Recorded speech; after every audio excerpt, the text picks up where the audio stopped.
Welcome back to the channel. If you are new here, welcome to the channel. For those of you who are not new here, as you can see, I am still with child. Baby no born yet. I have literally tried everything to get this baby out and it has not worked. We have taken long walks through the forest. Definitely. Of course, sex, they say, helps. We've tried that. Multiple times. I have drank teas. You know, just, yeah, I've tried it all. So, and baby still went past his due date. Our due date was January the 4th approximately. We were given 2 due dates when we first found out we were pregnant. We were given January 1st and then we were later given January 4th. I guess being naive or maybe a little overly zealous, we always thought January 1st would be the date that he would be here, or I actually expected him to be here sooner. But January 1st came and went, the 4th came and went, and at the time that we're filming this video, it is January the 6th. So that will put baby at 40 weeks and 2 days, and my doctor said my cervix has not done anything to indicate that this labor is gonna come on its own anytime soon. So with that being said, we are being induced tonight, guys. Tonight I will be induced. The time now is 5:40. We are expected to get to the hospital at 7 p.m. 7 o'clock sharp. Yes. So we decided to just start filming a little bit and kind of take you guys on the journey. I really just wanted to talk about some things that I'm doing and maybe you can do if you're getting induced that maybe can calm your nerves a little bit. Number one, I was told to eat something because I don't know once they induce me or once I get to the hospital what type of restrictions they're gonna put me on about not allowing me to eat. So I definitely want to have some food in my tummy. Nothing too hearty though, something hearty enough to keep me full, but nothing too hearty where it's gonna create some issues. So I'm gonna need you to back up off my plate a little bit because that's not for you. This is chicken and fish with rice. What kind of rice? I have no idea. It's orange though. It's got yellow rice, baby. Yellow rice? Yes. It's orange though. I have no clue why they call it yellow rice. So anyway, this kind of is coming across as a mukbang, but it's not. It wasn't meant to be a mukbang. It's just me literally trying to prepare myself for induction and make sure that I'm not going in on an empty stomach. I also have some thyme tea on the stove that I'm going to be drinking. And you know, ladies, if you're pregnant or if you've ever tried to induce your labor or whatever, you know that some of these things are just like myths and urban legends, but it doesn't stop us from trying it anyway. But I was told that thyme tea is a great way to help you have a less painful labor. And because I'm being induced tonight, I'm expecting a painful labor because they say that natural labors give you a chance to get breaks in between contractions, whereas an induction, once they give you the Pitocin, it's like the contractions just keep coming. They just like bam, bam, bam, bam, and there's no recovery period. So anything I could do to like make this potentially not be so detrimental and scary, I'm down for. So I would suggest putting yourself on some tea, some thyme tea. If it's a possibility to make your contractions less painful, I don't think it can hurt. A third thing that I'm doing to calm my nerves is basically just going with an open mind. Not being set on expecting my birth to go a certain type of way. You know, I'm open to the possibility of a C-section having to happen. I'm open to and hopeful to have a short, quick birth, but I'm also not naive enough to think that I can't possibly be in a 12+ hour labor, you know, process. Yeah. So I'm keeping my mind open to the different possibilities because I think when disappointment starts to creep in, that's when we get even more stressed out. And if I open my mind to the possibility that anything can happen as far as the type of birth I'm gonna have, that will minimize my stress. I won't be both in pain and disappointed and stressed at the same time, which will probably compact the pain even more. So that's an approach that I'm taking. Another thing I've been doing, and this is before I knew that I was going to be induced, but I've been meditating for the past few days just to try to prepare my mind for the pain. To be honest, I don't know if that's going to help me or not, but the app that I've been using is called Waking Up by Sam. I will put the information in the description below because I can't think of it off the top of my head.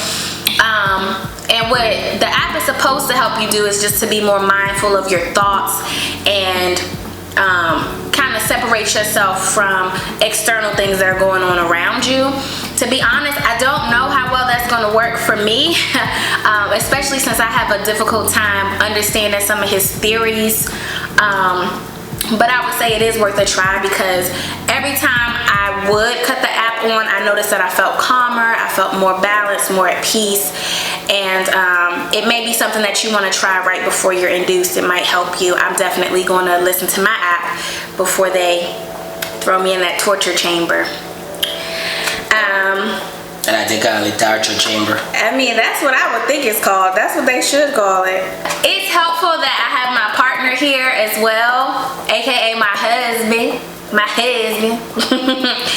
That's really calming my nerves as well, even though he's been a little bit aggravating today. But because you keep talking smack, you've been talking smack all day. What kind of smack? You're supposed to be treating me gentle and like an angel, but you've been talking smack to me all day. What kind of smack? You said that you won't induce me.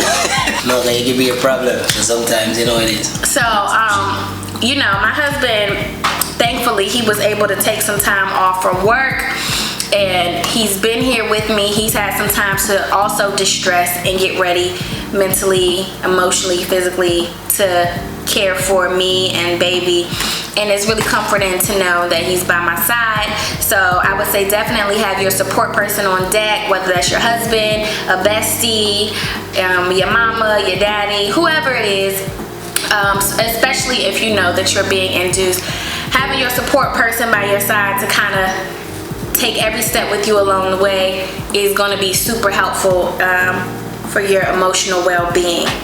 And hopefully they can take you while you're going through these changes and potentially screaming and hollering and not being the best version of yourself.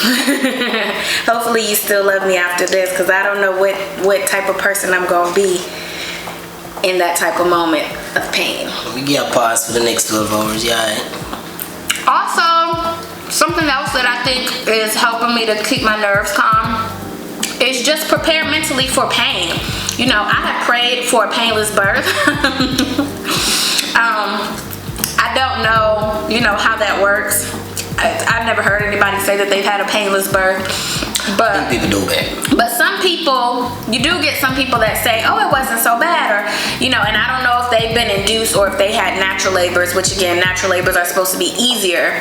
But I prayed for a painless birth straight up and down. Like, it might sound ridiculous, but I just, you know, I asked if it's possible. Just let this be a smooth little situation here. But realistically, I prepped my mind and said this is going to hurt like hell.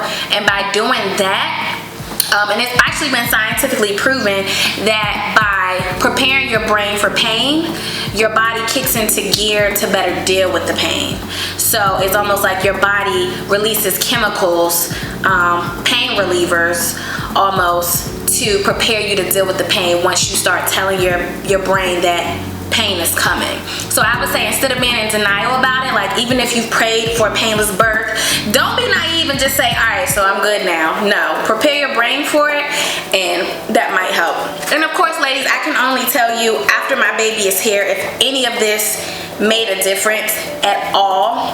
But you know, we're in this together, and I just want to kind of give y'all some, I know that it's nerve-wracking. Like the moment that the doctor called me and said you're going to be induced today, my brain started to want to worry and get scared, and I'm like, okay, I need to calm myself down. The first thing I did was went to Google and say how to calm your nerves when you're about to be induced, and guess what? Don't nobody got the answers. So I want to make sure that that when you look for this content, you can find it and hopefully it'll be helpful to you. I also did a perineum massage today. I started doing them at 33 weeks of pregnancy, but you're supposed to do them 1 to 2 times a week. And if you are going to have a vaginal birth, it's supposed to prevent you from tearing, or if tearing is bad, by just using like an olive oil and stretching out the skin between your anus and your vagina.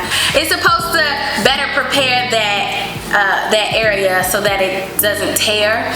And so if this does end up being a vaginal birth, then I'm hoping that the perineum massage has been helpful, because I've been doing it since, like I said, 33 weeks, and today I'm 40 weeks and change. So I would definitely encourage you ladies to do that. It might make a difference. It might make that ring of fire not so hot. I don't know. So those are some things that I'm doing. But beside all that, we are just about to head out, guys. We're gonna head out to the hospital. We don't know how much of the birth they're gonna allow us to capture. But O will be your cameraman, so. Yeah, we're gonna get some footage. You're gonna see what kind of footage, how much footage you're gonna allow me for kind of roll. And you know, cause you know doctors, they always don't like you to film when the actual procedure is going on. So I'm gonna try to push the envelope. It's not like, you know, I'm not using a phone. I use a camera, so you know, if I'm gonna pull it, you know, see what I'm going. So I'm gonna try to see how much they will allow me to film, and then yeah, you know, we'll definitely go into some footage on that. So basically, a time for baby born now. So anytime between when we leave out right now and come back probably sometime early in the morning, 5:52. So between I think we should head out because we want to get there. I mean, they said get there at 7, but I feel like they're gonna probably make me fill out paperwork and stuff. So 6:30 or. So you're not eat and drink the tea. I am gonna drink the tea, but okay. When they're done, then what? When they're done, you get what I'm saying, though. I'm saying let's head out as soon as possible. Yeah, we're gonna push out soon, but we don't. You don't know it go already. We want to make sure that we kind of clock in and let you guys know that hey, baby, about for born. You understand me? I come back. Yeah. So the next time you see us, well, actually, by the time you see this video, baby will be here. Yeah, by the time I get a glimpse of that video, baby born. Well, then I get a picture of me, you know. I have to go and hold lamp and that. So, yeah, you know, but at least we'll tell you what the name is, because we already pick out a name for him, but not me. His mama done pick out a name for him already that she's rolling with. Supportive of it, pretty cool, pretty dope. And yeah, I just want them thing that we're just connected, you know, we just making a know, say, baby board for born and them thing there. Mama try to hold on her nerves, but you know it go already. A man like me, we just chill, you know, so. It's quite easy to chill when you're not about to do no pushing. But it's not every man is chill when the time, you know. I'm pretty sure every man is pretty chill. No, baby, nah. I've seen dudes run crazy. What do you have to panic about? Being there. Are you kidding me? Guys panic about just being there, baby girl. Not a lot of men experience being in a room, seeing all of that. Sometimes you think dudes got some crazy heart until they get inside of one room and see what the heck is happening. Traumatized, faint, pass out, all type of stuff. But they don't know the thing work already. Oh. And don't worry yourself about if you're gonna poop, ladies. I mean, I've heard mixed things. I've been told you're gonna poop. It is what it is. I've also read that if you keep a light diet following up to your induction or your birth, you'll be fine. But just try not to worry about that. The doctors have seen it all. Don't starve on yourself. Eat food. Yeah, don't starve yourself. If you're hungry, eat some food. Make sure when you're going there, your body right, and you know, feel some type of way, you know, pass out, you can take medication in your system. Yeah. Because you have to understand, doctor always tell you, before you take any medication and before you take this, make sure you eat. So, with that being said, make sure so you eat some food, put some food in your body, make sure so your body can take medication, you know, and I just one of them things that That's what's important. Good. Yeah, and if you are like really concerned about that, and I mean this is coming from a first-time mom, so don't quote me, but drink things and eat high fibrous foods that will allow you to have a good bowel movement before your delivery date. So like apple juice, oatmeal, spinach, salads, you know, anything, especially if you're taking a prenatal or an iron tablet, which is going to have you constipated. It's good to combat those with those foods that's high in fiber. So that way, if you're lucky, you can have a nice strong bowel movement days before it's time for you to have birth, and hopefully that will either eliminate or minimize your chances of poop. But if you are going to poop while you're giving birth, it is what it is. If you got a real one on your team, he'll still love you when it's all said and done. And about me, you know, about the doctor, they been there to clean it up. You think? They don't have to love me after the fact. You do. So clear your mind, ladies, and understand many women before you have done this and many women after you will do it, and you can do it too. Most definitely. And as we're saying, OJ Emerge Day again, now, we just are going to update. You don't know the thing already. It's a family thing and it's a family channel, you know, check for Uno and them thing there. So, we make her know what I want, the baby about to jump out. Because now watch this before she even get pregnant, you know. Before we even get pregnant, we're up on the team. So now baby about for born, we're still up on the team. Loyal supporters and subscribers. That's why I love when you know. You hear me? I all again, you know, and Jane, OJ Emerge, and we out again, on the way to the hospital. Boom! Are you me lover, you me want to be my only chick. Girl, give me your finger, me have to put a ring on it. Night nurse, me addicted to your nightly trick. Never get a loving like this, like this.